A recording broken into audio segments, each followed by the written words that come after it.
வணக்கம் வியூவர்ஸ். நம் முன்னோர்களோட பழக்க வழக்கங்கள்ல நிறைய அர்த்தங்களும் அறிவியலும் இருக்கு. அதுல ஒண்ணுதான் செம்பு பாத்திரத்துல தண்ணீர் குடிக்கிறது. இதனால உடலுக்கு நிறைய நன்மைகள் கிடைக்கிறதா சமீபத்திய ஆய்வாளர்கள் கண்டுபிடிச்சிருக்காங்க. அதுல சிலத நம்ம ஆரோக்கியம் சேனல்ல பார்க்கலாம். நம்ம உடம்புக்கு குறிப்பிட்ட அளவு செம்பு சத்து தேவை. ஆனா செம்பை நேரடியா நாம எடுத்துக்க முடியாது. இதுக்கு பதிலாதான் செம்பு பாத்திரங்கள்ல தண்ணீர் குடிச்சு செம்பை உடலுக்கு சேர்த்திருக்காங்க நம்ம முன்னோர்கள். முதலாவது, செம்பு பாத்திரத்துல தண்ணீர் பிடிச்சு வைக்கிறதால அதுல இருக்கிற கிருமிகள் அழியுது. முக்கியமா பலவித நோய்களை ஏற்படுத்தும் ஈகோலி பாக்டீரியா இருந்த இடம் இல்லாம போகுது. இரண்டாவது, சமீபத்துல எத்தனையோ பேருக்கு தைராய்டு பிரச்சனை இருக்கு. இவங்களுக்கு தைராய்டு சுரப்பி ஒண்ணு அதிகமா சுரக்கும், இல்ல சுரக்காமலேயே போயிடும். தைராய்டு பிரச்சனைகளுக்கு நிறைய காரணங்கள் சொல்லப்பட்டாலும் மிக முக்கியமான காரணம் செம்பு சத்து குறைபாடு. சாப்பிடுறதுக்கு முன்னாடி செம்பு பாத்திரங்கள்ல நிரப்பி வச்ச தண்ணீரை குடிக்கிறதால இது சரியாகுது.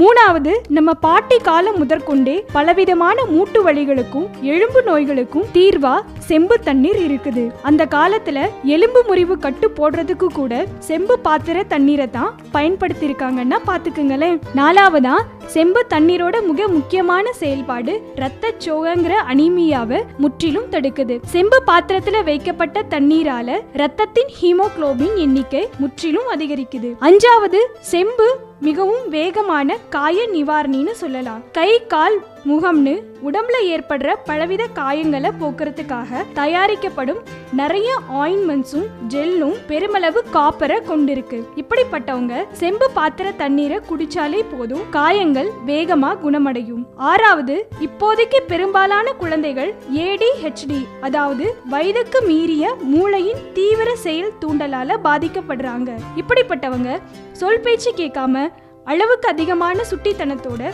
படிப்புல கவனம் இல்லாம இருப்பாங்க. இந்நோயின் முக்கிய குறைபாடும் செம்புதான். இந்த மாதிரியான குழந்தைகள் செம்பு பாத்திரங்கள்ல நிரம்பிய தண்ணீர் குடிக்கிறதால மூளைக்கு போதிய காப்பர் கிடைக்க பெற்று சரியாகிறாங்க. ஏழாவது, புற்றுநோய் உயிரை கொல்றதுக்காகவே வருதுன்னு நினைக்கிறோம். இதுக்கு தீர்வே இல்லைன்னு கூட சொல்றோம். ஆனா செம்பு தண்ணீரால புற்றுநோய்க்கு காரணமான வைரஸ்கள் கொல்லப்படுது. அதிசயத்தக்க முறையில கேன்சர் கட்டிகளும் படிப்படியா காணாம போகுது. தவிர கேன்சரை எதிர்த்து போராடும் வெள்ளை அணுக்களை செம்பு தண்ணீர் அதிக அளவு உற்பத்தி செய்யுது. எட்டாவது, யாருக்குமே வயசாகிறது பிடிக்காது. எப்பவுமே இளமையா இருக்கணுங்கிறது தான் எல்லாருடைய கனவும். செம்பு தண்ணீர்ல அதிக அளவு ஆன்டி ஆக்சிடென்ட்ஸ் இருக்கிறதால இது தோல் சுருங்கல், கருவளையம் போன்றவை வராம தடுக்குது. கடைசியா, கர்ப்பிணி பெண்கள் செம்பு தண்ணீர் அதிக அளவு குடிக்கிறதால உடம்புல இரத்த சிவப்பணுக்கள் அதிகரிக்குது. இது குழந்தை எவ்வித குறைபாடும் இல்லாம ஆரோக்கியமா வயிற்றுல வளர உதவுது. மேலும் கர்ப்ப காலங்கள்ல ஏற்படுற சில அஜீரண கோளாறுகளுக்கும் செம்பு தண்ணீர் தீர்வா அமையுது.